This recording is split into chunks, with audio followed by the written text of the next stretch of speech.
ನಾನಿಲ್ಲಿ ಮಲಿದವನ್ನು ಹೇಗೆ ಮಾಡಬೇಕು ಅಂತ ಹೇಳಿಬಿಟ್ಟು ತೋರಿಸ್ಕೊಡ್ತಿದ್ದೀನಿ. ನಾನು ಮೊದಲಿಗೆ ಚಪಾತಿಯನ್ನು ಮಾಡ್ಕೊತಾ ಇದ್ದೀನಿ. ಚಪಾತಿ ನಾನು ಟೋಟಲ್ 1/4 kg ಗೋಧಿ ಹಿಟ್ಟಲ್ಲಿ ಚಪಾತಿಯನ್ನು ಮಾಡ್ಕೊಂಡಿದ್ದೆ. ಏನು ಡಿಫ್ರೆನ್ಸ್ ಇಲ್ಲ, ಚಪಾತಿ ಹಿಟ್ಟನ್ನು ಹೇಗೆ ಕಲಸಿಟ್ಕೊಂಡಿರ್ತೀವಿ ಅಲ್ವಾ, ಅದೇ ಥರನೇ ಕಲಿಸ್ಬಿಟ್ಟು ಹಾಳೆಯನ್ನು ಉದ್ಬಿಟ್ಟು ಎಣ್ಣೆ ಹಾಕಲಿಲ್ಲ ಹಾಗೆ ಬೇಯಿಸ್ಕೊಳ್ರಿ. ಬೇಯಿಸ್ಕೊಂಡಿರುವಂತಹ ಚಪಾತಿಯನ್ನು ನೀಟಾಗಿ ಮಿಕ್ಸಿ ಜಾರಲ್ಲಿ ಸಣ್ಣದಾಗಿ ಮಿಕ್ಸಿಯನ್ನು ಮಾಡ್ಕೋಬೇಕು. ನೋಡ್ತಿರ್ಬೋದು ನಾನು ಎಷ್ಟು ನೀಟಾಗಿ ಮಿಕ್ಸಿ ಮಾಡ್ಕೊಂಡಿದ್ದೀನಿ ಅಂತ ಹೇಳಿಬಿಟ್ಟು.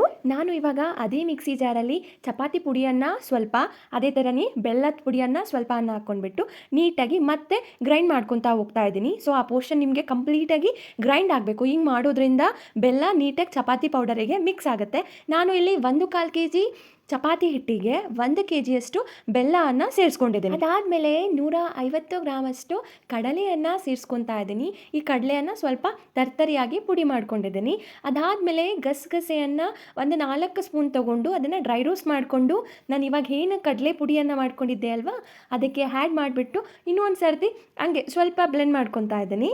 ಈ ಗಸಗಸೆಯನ್ನು ಹಾಕೋದ್ರಿಂದ ಮಲಿದ ರುಚಿ ಇನ್ನೂ ಜಾಸ್ತಿ ಆಗುತ್ತೆ ಅಂತಲೇ ಹೇಳ್ಬೋದು. ಇನ್ನೂ ಒಂದು ಏನಂತ ಅಂದರೆ, ಚಪಾತಿಯನ್ನು 2 ಕಡೆ ಕೂಡ ಎಣ್ಣೆ ಹಾಕಲಿಲ್ಲಂಗೆ ಚೆನ್ನಾಗಿ ಬೇಯಿಸ್ಕೊಳ್ರಿ. ಅದೇ ರೀತಿ ನೀವಿಲ್ಲಿ ಯಾವುದೇ ಪುಡಿ ಮಾಡಬೇಕಾದ್ರೆ ಕೂಡ ಯಾವುದಕ್ಕೂ ಕೂಡ ನೀರನ್ನು ಹಾಕಬೇಡಿ. ಅದಾದಮೇಲೆ ಚಪಾತಿ ಬೆಲ್ಲವನ್ನು ಪುಡಿ ಮಾಡಿಟ್ಕೊಂಡಿದ್ದೆ ಅಲ್ವಾ, ಅದಕ್ಕೆ ಇವಾಗ ಈ ಕಡಲೆ ಮತ್ತು ಗಸಗಸೆ ಪುಡಿಯನ್ನು ಸೇರಿಸ್ತಾ ಇದ್ದೀನಿ. ಆದಮೇಲೆ 200 ಗ್ರಾಮಿನಷ್ಟು ಕೊಬ್ಬರಿ ತುರಿಯನ್ನು ಈ ಒಂದು ಮಿಶ್ರಣಕ್ಕೆ ಸೇರಿಸ್ತಾ ಇದ್ದೀನಿ. ಇವಾಗ ನಾನು ಅದನ್ನು ನೀಟಾಗಿ ಮಿಕ್ಸ್ ಮಾಡ್ಕೊತಾ ಇದ್ದೀನಿ. ಒಬ್ಬೊಬ್ಬರ ಮನೇಲಿ ಒಂದೊಂದು ಥರ ಅಡುಗೆ ಮಾಡ್ತಾರೆ. ನೀವು ಅಡುಗೆಯನ್ನು ಯಾರ ಹತ್ರ ಕಲ್ತ್ಕೊಂಡ್ರಿ ಅಂತ ಹೇಳ್ಬಿಟ್ಟು ನನಗೆ ಕಮೆಂಟ್ ಮಾಡಿ.